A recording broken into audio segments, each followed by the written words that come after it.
All right, back here at home now, affordability. It is expected to be the central focus of the Ontario budget, which will be released at Queen's Park this afternoon. Peter Bethlen-Falvey has signaled that the cautious approach that he's taken with previous budgets, well, that's going to continue.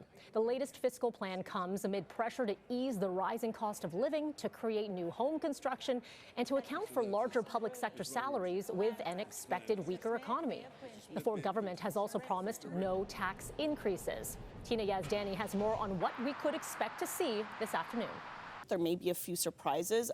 Yesterday, the finance minister hinting there might be changes to some auto insurance, possibly lower premiums for drivers, especially as we're facing this, rise in auto thefts across the province. So we'll have to wait on and see on that. Of course, this government, everything they do faces a lot of scrutiny. You know that this budget is going to be examined line by line carefully to see where this government is making significant investments, what sectors maybe they're underfunding.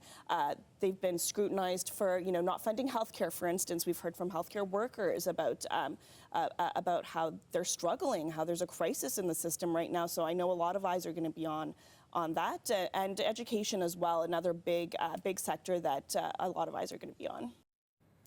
And you can follow along, watch the budget delivered right here on City News 24/7 around 4 o'clock this afternoon.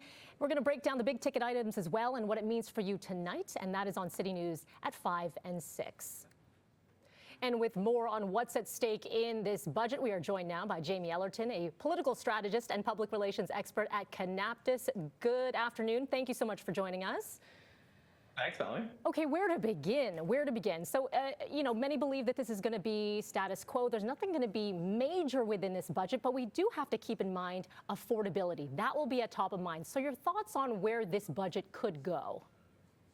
Yeah, I think the two big things for the Ford government are, one, indeed, affordability, and two, essentially setting that frame for the next provincial election 2 years from now that the Ontario Liberals have a leader. And so I think you've already started to hear what the government's trying to do. They're going to want to show progress on what they've already committed to, that kind of get it done building infrastructure piece that they campaigned so aggressively on in the last election. And they're going to try and continue to kind of contrast their frame with Bonnie Crombie. And so when you look at things like affordability, one of the things we're hearing is reforms to auto insurance. That sounds like it's actually going to be more regulatory and give people the option for cheaper insurance with less forms of coverage without actually costing taxpayers money. And so the government's looking to do more actions on affordability and looking to get creative. For the average Ontarian, they're looking at this budget. There are a lot of numbers being thrown around. As mentioned, they're going to want to throw around those numbers and say, look what we already accomplished, look what we did. What do you think should be a priority for this government? Maybe not necessarily what we're going to see, but what we should be seeing.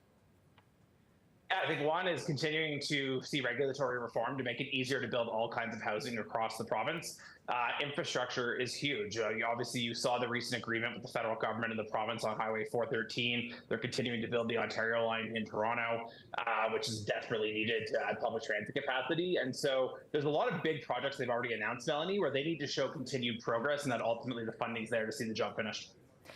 Jamie, we mentioned this already, a couple years away from a provincial election. So what is the strategy for the next couple years? It's difficult because a lot can happen in that time. Yeah, so if you look at Doug Ford's bread and butter political brand, it is about being for the little guy, and it's something he's always tried to champion and find ways. It's why I think you saw their kind of retail political benefit of announcing the continued gas tax holiday. When you look at what they've had to say about Bonnie Crombie since she became the Ontario Liberal leader at the end of last year, they're trying to frame her as a tax and spend liberal who's in favor of a carbon tax and things like that. She's already said she's not going to do a carbon tax like Justin Trudeau federal Liberals. And so we'll see where that framing goes. But ultimately for the Premier and the Ontario PC Party, the best thing they can do to secure their re-election in 2026 is deliver on the promises that they made back in 2022 and get that done for the people of Ontario. All right, everyone will be watching again this afternoon around 4. We'll carry more coverage with you here on City News 24/7. Jamie Ellerton, appreciate your time. Thank you so much. Thank you.